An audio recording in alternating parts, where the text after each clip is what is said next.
नमस्कार, मैं नेहा मोदी। आप देख रहे हैं टी न्यूज राजस्थान। अब वक्त हो चला है प्रदेश भर की सबसे बड़ी और सबसे अहम खबरों के प्राइम टाइम बुलेटिन का। सबसे पहले नजर डालते हैं आज की बड़ी हेडलाइंस पर। जोधपुर में नौकरी का झांसा देकर छात्राओं का शोषण, फर्जी आरएएस अधिकारी का आईडी कार्ड बरामद। सांगानेर में अवैध गैस रिफिलिंग पर बड़ी कार्रवाई, 73 घरेलू सिलेंडर समेत वाहन जब्त। पाली में 44 लाख का पुल 4 महीने में जर्जर, दरारों के बाद ग्रामीणों में आक्रोश। अब समाचार विस्तार से। जयपुर में अवैध गैस रिफिलिंग और कालाबाजारी के खिलाफ जिला प्रशासन ने बड़ी कार्रवाई की है। सांगानेर क्षेत्र में दबिश देकर 73 घरेलू गैस सिलेंडर समेत 2 वाहन और एक मोटरसाइकिल जब्त की गई है। मामले में एक व्यक्ति के खिलाफ कार्रवाई शुरू कर दी गई। जयपुर से रोहित कुमार सिंधी की रिपोर्ट। जयपुर के सांगानेर थाना क्षेत्र के मनोरिया वाला साहिपुरा में जिला रसद विभाग की सतर्कता टीम ने अवैध गैस रिफिलिंग के खिलाफ कार्रवाई की। टीम ने मौके से 73 घरेलू गैस सिलेंडर बरामद किए। कार्रवाई के दौरान एक पिकअप वाहन, कार और मोटरसाइकिल भी जब्त की गई। मौके पर एक व्यक्ति के खिलाफ कार्रवाई करते हुए संबंधित थाने में एफआईआर दर्ज कराने की प्रक्रिया शुरू कर दी है। जोधपुर में पॉक्सो मामले में कमिश्नरेट पुलिस ने बड़ा खुलासा किया है। सरकारी नौकरी का झांसा देकर छात्राओं का शोषण करने वाले आरोपी को पुलिस ने गिरफ्तार किया है। आरोपी के पास से फर्जी आरएएस अधिकारी का आईडी कार्ड भी हुआ बरामद। जोधपुर से अंकित पुरोहित की रिपोर्ट। पुलिस के मुताबिक आरोपी खुद को बड़ा अधिकारी बताकर छात्राओं को सरकारी नौकरी दिलाने का झांसा देता था। आरोपी पर रातानाड़ा थाने में पॉक्सो एक्ट के तहत 2 मामले दर्ज किए गए हैं। जांच में फर्जी पहचान पत्र भी मिला है। पुलिस अब अन्य संभावित पीड़ितों और मामलों की भी जांच कर रही है। उस बेस के अंदर क्या कोई ऑफिशियली इसका मूवमेंट भी था? अपने आप को नकली बता ये इसके पास से एक गाड़ी हमें मिली है जिसपे प्राय हमने देखा है गवर्नमेंट एम्प्लॉइज लाल रंग की पट्टी लगा के नंबर प्लेट पे घूमते हैं। जी। वैसे ही पट्टी जो है लाल रंग की इसने अपने नंबर प्लेट पे लगा रखी थी और ये अपने आप को एक बड़ा सरकारी अधिकारी सभी को बताता था। जो बच्चे ने मुकदमा दर्ज कराया उनको सबको ये लालच दिया कि आपको अफसर बना दूंगा। जी, ये खुद को बड़ा आईएएस अधिकारी और आरएएस अधिकारी बताता था और तरह तरह के प्रलोभन जो है इन्होंने बच्चियों को इसने बच्चियों को दिए और उनका जो है शोषण किया। जिस होटल में यह घटनाक्रम बताया गया है, क्या होटल संचालक जो नाबालिग बच्ची को साथ लेके जा रहा आदमी, उसके खिलाफ भी कोई एक्शन नहीं है? जी, सभी बिंदुओं पे अभी अनुसंधान जारी है और इन सभी तथ्यों को ध्यान में रखते हुए आगे इन्वेस्टिगेशन किया जाए। जो कोचिंग संस्थान इनको बुलाते थे, क्या उनके खिलाफ भी कोई एक्शन होगा? क्योंकि बिना वेरीफाई किए ऐसे लोगों को बुला लेते हैं और फिर बच्चों के साथ शोषण की घटनाएं सामने आती है। कोचिंग बुलाया या नहीं बुलाया इस चीज़ की सूचना भी अनुसंधान के अंदर हम लाने का ट्राई कर रहे हैं। कोचिंग इंस्टीट्यूट्स ने इनको बुलाया या नहीं बुलाया इस चीज़ की अभी तक कोई प्रमाण नहीं है। ये उस एरिया में जरूर घूमता रहता था अभी तक ये सब। सर ये संपर्क में कैसे आता था? बच्चियों के संपर्क में उस एरिया में कुछ लाइब्रेरीज हैं जहाँ पे बच्चे और बच्चियाँ पढ़ाई करती हैं और तैयारी करते हैं। ये वहीं पे ही। चित्तौड़गढ़ के बेगू क्षेत्र में हुई अच्छी बारिश से प्रसिद्ध मेनाल जलप्रपात का एक बार फिर जीवंत हो उठा। करीब 150 फीट की ऊंची से गिरने से झरने का मनोरम नजारा देखने को मिला। बड़ी संख्या में पर्यटक पहुंच रहे हैं। बेगू से सोनू खंडेलवाल की रिपोर्ट। लगातार बारिश के बाद मेनाल जलप्रपात पूरे वेग से बहने लगा है। झरने की तेज गर्जना और रावली की पहाड़ियों पर छाई हरियाली पर्यटकों को खूब आकर्षित कर रही है। प्राकृतिक सुंदरता के साथ मेनाल अपने प्राचीन शिव मंदिरों और ऐतिहासिक महत्व के लिए भी प्रसिद्ध है। कोटपुतली बहरौड में महिला सुरक्षा को लेकर पुलिस ने जागरूकता अभियान चलाया। महिला सुरक्षा संकल्प अभियान के तहत रिजर्व पुलिस लाइन से जिला पुलिस अधीक्षक कार्यालय तक विशाल पैदल मार्च एवं जागरूकता रैली निकाली गई। बहरौड से योगेश शर्मा की रिपोर्ट। रैली में पुलिस अधिकारियों, महिला पुलिस कर्मियों, कॉलेज छात्राओं और आमजन ने हिस्सा लिया। इस दौरान महिलाओं और बालिकाओं को उनके कानूनी अधिकारों, सुरक्षा उपायों और सहायता सेवाओं की जानकारी दी गई। पुलिस ने 112 महिला हेल्पलाइन, 1090 चाइल्ड हेल्पलाइन, 1098 और साइबर हेल्पलाइन 1930 की जानकारी देते हुए राजकॉप सिटीजन ऐप डाउनलोड करवाया। तो इसमें से सबसे इम्पोर्टेंट है राजकॉप सिटीजन ऐप। अभी कई बार महिलाएं क्या करती है, पुलिस के डर से थाने पे नहीं जाना चाहती कि मेरी पहचान उजागर हो जाएगी, मुझे कौन सब जानने लग जाएंगे, परिवार वाले क्या बोलेंगे, इस डर से कई बार ये सूचनाएं जो उनके साथ कुछ गलत होता है तो वो बता नहीं पाती। तो राजकॉप सिटीजन ऐप पे भी ऐसी आपको सुविधाएं मिलती है कि आप अपनी पहचान नहीं भी बता के, मतलब आपको पुलिस वाले थाने पे भी नहीं बुलाएंगे, अगर आप कंप्लेन करती है तो उस पर संज्ञान लेती है पुलिस। इसलिए बता रहे हैं कि एक पुरातन जो पुलिसिंग थी जिसमें आपको थाने के चक्कर लगाने पड़ते थे, अब वैसा कुछ नहीं है। अगर आप किसी को भी इन्फॉर्म करोगे कि मेरे साथ ये गलत हो रही है, तो पुलिस आपको थाने पे नहीं बुलाएगी, ना आपके पेरेंट्स को कुछ बताएगी, उसके ऊपर पुलिस एक्शन लेगी। बराबर में जन अभाव अभियोग एवं सतर्कता समिति की बैठक आयोजित हुई। बैठक में आमजन से जुड़े 12 महत्वपूर्ण प्रकरणों की समीक्षा की गई और अधिकारियों को त्वरित कार्रवाई के निर्देश दिए गए। बराबर जिले से नेमदास वैष्णव की रिपोर्ट। बैठक की अध्यक्षता उपखंड अधिकारी दिव्यांश सिंह ने की। सरकारी भूमि से अतिक्रमण, सार्वजनिक मार्ग, बरसाती पानी की निकासी, पेयजल खसरा संशोधन और राजस्व विवाद जैसे मामलों पर चर्चा हुई। अधिकारियों को मौके पर जाकर जांच करने और अगली बैठक में पालना रिपोर्ट पेश करने के निर्देश दिए गए। विधायक शंकर सिंह रावत ने भी लंबित मामलों के शीघ्र निस्तारण और प्रशासनिक जवाबदेही पर जोर दिया। पाली में सोजत रोड पुलिस को बड़ी सफलता मिली है। हत्या के मामले में 3 साल से फरार चल रहे 15,000 रुपए के इनामी हिस्ट्री शीटर को पुलिस ने गिरफ्तार किया है। पाली से सुरेश पवार की रिपोर्ट। गिरफ्तार आरोपी शैतान राम उर्फ कैलाश भाट के खिलाफ लूट, चोरी, नकबजनी और हत्या सहित 25 आपराधिक मामले दर्ज हैं।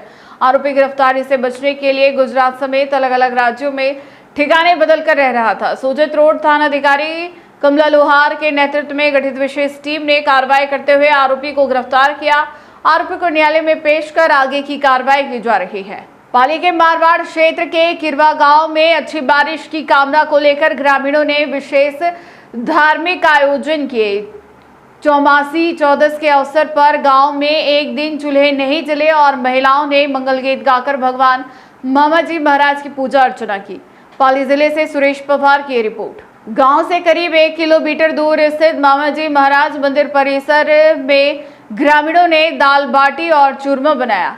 भगवान को चूरमा का भोग लगाकर अच्छी बरसात की कामना की गई। इस दौरान महिलाओं ने मंगल गीत गाए और दिन भर भजन कीर्तन व धार्मिक कार्यक्रम हुए। ग्रामीणों के अनुसार चौमासी चौदस पर घरों में चूल्हा नहीं जलाने की यह परंपरा लंबे समय से चली आ रही है।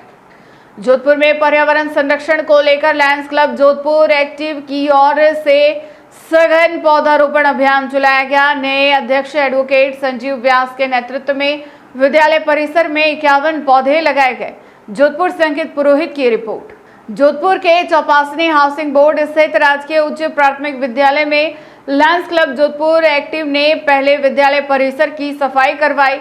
इसके बाद गुलमोहर, नीम, शीशम, बेल और गुलाब सहित 51 पौधे लगाए। कार्यक्रम में बच्चों को पौधे के महत्व और पर्यावरण संरक्षण का संदेश दिया गया। क्लब की ओर से बच्चों को एक पौधा उपहार भी दिया गया।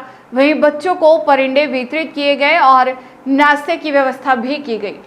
Zone chairman Lions Club Jodhpur west से हूँ और यहाँ राजकीय स्कूल में ट्री प्लांटेशन का प्रोग्राम हुआ है और बच्चों को ढूंढियाँ भी दी गई है ताकि पंछियों के लिए मतलब पानी भी इकट्ठा करके रखेंगे घरों पे। और उषा जी ने ये जो प्रोग्राम किया वाकई काबिल तारीफ है। मतलब इनके कम मेंबर होते हुए भी बड़े अच्छे से काम करते हैं। मेरा ये दूसरा टाइम है जबकि मैं इनके प्रोग्राम में आ रहा हूँ और मुझे विश्वास है ये आगे भी और अच्छे काम करेंगे। अभी तो जुलाई का महीना, अभी तो हमारा साल शुरू हुआ है, जून तक चलेगा और मुझे उम्मीद है कि उषा जी और भी अच्छे से काम करेंगे। जोधपुर में गुरु पूर्णिमा के अवसर पर गुंदेश्वर महादेव मंदिर में आज भव्य धार्मिक आयोजन होने जा रहा। गुरु पूर्णिमा, रुद्राभिषेक, भैरव पूजा और महाआरती के साथ भक्तिमय माहौल देखने को मिलेगा। जोधपुर से अंकित पुरोहित की रिपोर्ट। जोधपुर के किला रोड स्थित प्राचीन गुंदेश्वर महादेव मंदिर में गुरु पूर्णिमा महोत्सव का आयोजन किया जा रहा है। अघोरी बाबा ज्योतिष गुरु विकास जी महाराज के सानिध्य में भगवान शिव का 101 किलो पंचामृत और पुष्पों से विशेष अभिषेक होगा। कार्यक्रम में सुबह गुरु पूजन, दोपहर में रुद्राभिषेक, शाम को भैरव पूजा और रात 8 बजे महाआरती होगी। इसके बाद महाप्रसादी का आयोजन किया जाएगा। की महिमा की अगर बात करें तो क्या एक मैसेज है युवाओं के लिए, और गुरु पूर्णिमा दिवस भी है, क्या कहना चाहिए? जय श्री काल भैरव। गुरु पूर्णिमा तो वो अवसर होता है, स्वयं साक्षात देवता भी पृथ्वी पर आते हैं इस दिन। और गुरु का वास्तविक महत्व तो गुरु शिष्य परंपरा में, सनातन में ऐसा कहा गया है कि जिनके गुरु नहीं होते हैं उनके हाथ का पानी पीना भी गौ हत्या के समान पाप है। तो गुरु का जीवन में होना बहुत जरूरी है। गुरु का जीवन में होना जरूरी क्यों है? क्योंकि गुरु ही आपको सही दिशा दिखा सकता है। बिना गुरु के गति नहीं होती है। हमारे सनातन में कहा है कि बिना गुरु के रास्ता नहीं है। तो गुरु होना बहुत जरूरी है। अब गुरु कैसे हो? शिवपुराण में कहा है, पानी पियो छान के, गुरु बनाओ जान के। तो जो गुरु आपको अच्छे लगते हो उनका सानिध्य करें, उनके पास जाएं, उनके समीप जाकर के बैठे, और जिस गुरु के पास बैठते ही आपका मन शांति की ओर जाने लगे, आपकी जो थॉट्स हैं वो शून्य को प्राप्त होना शुरू हो जाए, आपकी आत्मा में एक अजीब सी शांति का महसूस होना आपको वहाँ शुरू हो जाए, आप समझ जाओ कि आप सही गुरु के पास पहुंच गए। क्या लगता है युवाओं में नशे की प्रवृत्ति को लेकर जिस तरह से यूथ डाइवर्ट हो रहा है? देखो, कुछ समय नहीं, हमारा तो जो उद्देश्य है, जो हमारी मुहिम है, वो भारत को विश्व गुरु बनाना है। अब मैं ये तो नहीं कहता कि मैं अकेला भारत को विश्व गुरु बना दूंगा, लेकिन उस क्रांति का हिस्सा मैं जरूर रहूंगा। और भारत विश्व गुरु जब भी बनेगा जब युवा नशा छोड़ेगा। तो अभी भी हमने युवाओं को नशा छुड़ाने के लिए, और कई युवाओं ने नशा छोड़ा। अब ऐसा क्यों है कि हमारे को देख के छोड़ेंगे? क्योंकि यूथ को देख के यूथ बदलता है। आज यूथ साधु सामने है तो युवाओं को प्रेरणा मिलती है कि नहीं, अगर ये है तो जरूरी थोड़ी कि साधु होने के बड़े बड़े बाल होनी चाहिए, बड़ी बड़ी दाढ़ी होनी चाहिए, या बुजुर्ग साधु होंगे। तो युवाओं को देख के युवा बदलता है। तो अभी हमने जो मुहिम छड़ी थी और जो पथ संचलन निकला था घनश्याम जी मंदिर तक, वहाँ काफी युवाओं ने स्वयं से प्रेरणा लेकर के नशा छोड़ दिया। उनको कुछ कहने की जरूरत नहीं पड़ी है। तो क्या आयोजन है गुरु, कहाँ रखा गया है? गुरु पूर्णिमा का आयोजन गुंदेश्वर महादेव मंदिर है, किला रोड पर, वहीं गुरु पूर्णिमा का आयोजन रखा गया। उस गुरु पूर्णिमा में विशेष क्या होगा? गुरु पूजन होगा। गुरु पूजन के बाद रुद्र अभिषेक होगा। रुद्र अभिषेक के बाद रात्रि में बाबा भैरव की महाआरती है, क्योंकि भैरव स्वरूप ही स्वयं गुरु तत्व है। गुरु साक्षात स्वरूप बाबा भैरव ही है। उसके बाद प्रसादी है। और अब इसमें विशेष क्या है? जो जोधपुर की जो जनता है या जोधपुर के जो लोग हैं उनसे बहुत प्रेम मिला है, बहुत प्यार मिला है। तो जो तंत्र से पीड़ित है वो गुरु पूर्णिमा को जरूर पड़े। जिनको कहीं रास्ता नहीं मिला है, कोई भूत प्रेत से पीड़ित है, कोई किसी चीज से पीड़ित है, और तंत्र का कोई मजबूत जोड़ अभी तक जिनको नहीं मिला है, वो गुरु पूर्णिमा की रात्रि जरूर पतारे। उनको इष्ट काल भैरवनाथ की कृपा से, गुरुदेव भगवान की कृपा से जरूर लाभ होगा। पाली के दुदौड़ गांव में करीब 40 लाख रुपए की लागत से बना पुल महज 4 महीनों में ही जर्जर होने लगा है। पुल में जगह जगह दरारें और गड्ढे होने से हादसे का खतरा बना हुआ है। ग्रामीणों ने कल 4 घंटे तक रास्ता रोककर विरोध जताया था। पाली से सुरेश पवार की यह रिपोर्ट। विरोध के बाद आज सार्वजनिक विभाग के अधिकारी और ठेकेदार मौके पर पहुंचे, लेकिन ग्रामीणों का आरोप है कि स्थायी मरम्मत के बजाय जेसीबी से मिट्टी डालकर सिर्फ खानापूर्ति की जा रही है। ग्रामीणों ने पुल की स्थायी मरम्मत की मांग की है। वहीं कार्रवाई को लेकर गांव में आक्रोश का माहौल है। जयपुर की भट्टा बस्ती थाना पुलिस ने परीक्षा केंद्र के बाहर छात्रों के मोबाइल चोरी करने वाले शातिर चोर को गिरफ्तार किया है। आरोपी के कब्जे से 10 चोरीशुदा मोबाइल बरामद हुए हैं। जयपुर से जाकिर खान की रिपोर्ट। 25 जुलाई को शास्त्री नगर स्थित गर्ल्स कॉलेज के बाहर स्कूटी और डिक्की तोड़कर छात्रों के मोबाइल चोरी हुए थे। मामला दर्ज होने के बाद पुलिस ने फुटेज और तकनीकी साक्ष्यों के आधार पर आरोपी मोहम्मद रिजवान को गिरफ्तार कर लिया। पूछताछ में आरोपी ने परीक्षा केंद्रों और भीड़भाड़ वाले इलाकों में वाहनों की रेकी कर डिक्की तोड़कर मोबाइल चोरी करना कबूल किया है। पाटन के मोहनपुरा गांव में जलभराव की समस्या से ग्रामीण परेशान हैं। रास्ते पर गंदा पानी जमा होने से बदबू और गंदगी का आलम है। वहीं मच्छरों के बढ़ते प्रकोप से मौसमी बीमारियों का खतरा भी बना हुआ है। निमका थाना से शंभू सिंह शेखावत की रिपोर्ट। ग्राम पंचायत मोहनपुरा में लंबे समय से सड़क पर जल भराव की समस्या बनी हुई है। पंचायत के अनुसार सीवर लाइन बंद होने और नालियों की निगरानी बाधित होने से गंदा पानी रास्ते पर जमा हो रहा है। पंचायत समिति को नई सड़क और नाली निर्माण का प्रस्ताव भेजा गया है। बजट स्वीकृत होने के बाद सड़क ऊंची कर नालियों का निर्माण कराया जाएगा।